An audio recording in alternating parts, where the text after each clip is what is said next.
Hello there, welcome to DaveTech YouTube channel, and in this video, I will show you how to download and install the Toffee application to your Android TV, especially if you don't have Google Play Store. Like and subscribe for more important videos like this. So what you have to do is to go over to your browser. Now, on my app stores here, you can see I don't have Google Play Store. So what I'm going to use is my browser. So go over to your browser, and in the search box, you're going to type in the name of the application, which in this case is the Toffee app.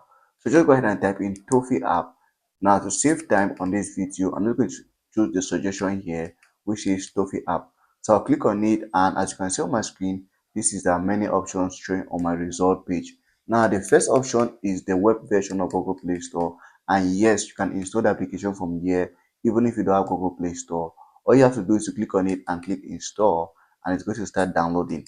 Now if for some reason you don't see that option, what you can do is to scroll down, and you're going to see other third-party options like APKs in which you can use. Now APKs are not 100% reliable, but sometimes they come in handy. Like for instance, Up to Down is a site I trust the most in installing applications like this.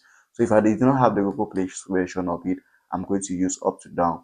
But since I already have the Google Play version, I don't really need to use any other third-party site since this one is already working for me. So it depends on your Android TV. If the first one works for you, good and fine. You just have to install the application from here. If it doesn't, then go ahead to third-party site. And as you can see, the application has been installed without any issues. If you find the video helpful, like and subscribe to more important videos like this.